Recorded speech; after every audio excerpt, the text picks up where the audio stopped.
Avant toute chose, je voulais vous remercier d'être 100 abonnés sur la chaîne. Je sais que par rapport à beaucoup d'autres chaînes, c'est rien. C'est vraiment pas grand-chose.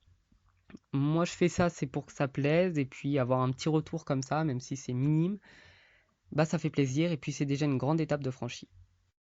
Hey, salut à tous, c'est Loïc. Donc, je vous avais promis une vidéo sur les meilleurs transferts du PSG. C'est ce que je vais essayer de vous faire aujourd'hui. Alors, je vous préviens tout de suite, par contre, les joueurs, je ne les ai pas mis dans l'ordre, donc je vais pas faire un classement.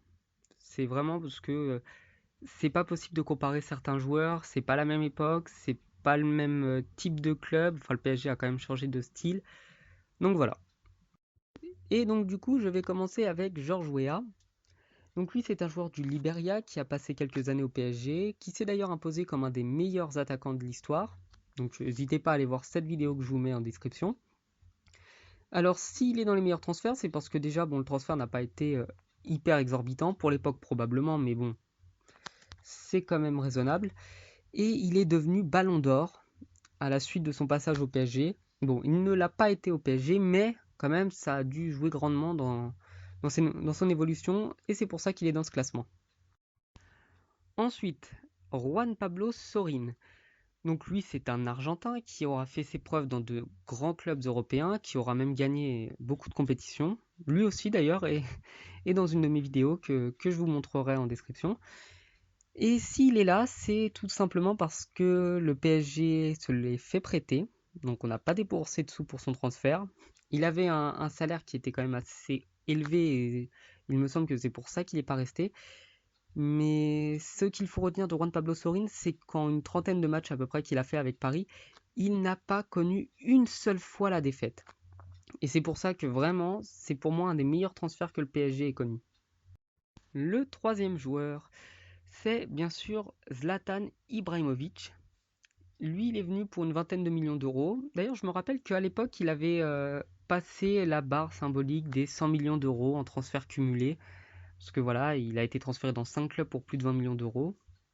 Et ça avait fait la petite histoire à l'époque. Si je l'ai mis là, c'est tout simplement justement parce qu'il a coûté que 20 millions d'euros.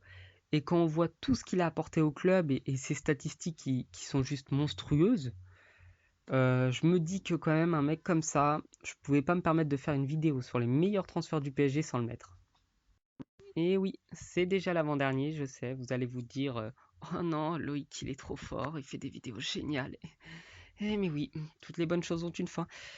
Et c'est Ronaldinho, notre ami Ronny, un très très très très très grand joueur, pour moi un des meilleurs même de l'histoire du football, enfin je le dis honnêtement, hein, qui a fait des choses phénoménales à Paris et puis dans les autres clubs, de nombreuses coupes d'Europe, il a fait les plus grands clubs d'Europe, enfin une carrière accomplie, un joueur hors norme, tout simplement hors norme et qui aura fait des mauvais choix de carrière, qui aura sûrement eu des mauvaises fréquentations qui lui auront justement bousillé sa carrière, enfin voilà.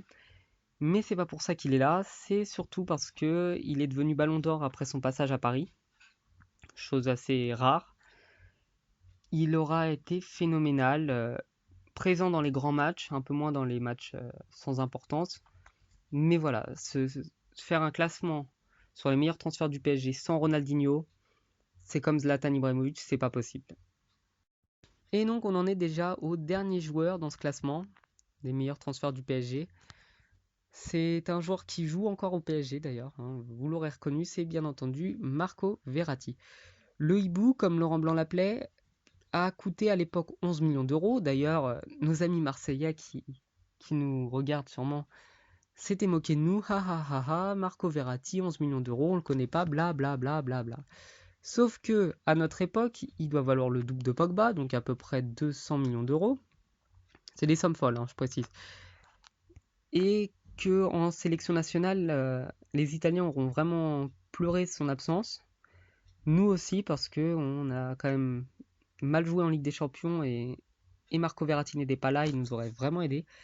Et c'est bien pour ça qu'il est dans ce classement. Un joueur hors norme aussi, comme Ronaldinho, hors norme, très technique. Bon, le seul problème qu'il a, c'est qu'il marque pas assez de buts à mon goût. Mais ouais, en dehors de ça, c'est un très grand joueur.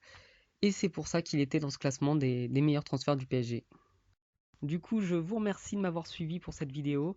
Ça fait vraiment plaisir de voir que mon ancienne vidéo avait été pas mal regardée par les gens, elle avait été beaucoup appréciée aussi. Bon, j'ai pris beaucoup de je n'aime pas et de critiques aussi sur ma vidéo sur les pires transferts du Paris Saint-Germain. Il y a des critiques constructives, il y en a d'autres qui ne le sont absolument pas. Bon, je préfère noter uniquement celles qui vont me faire avancer.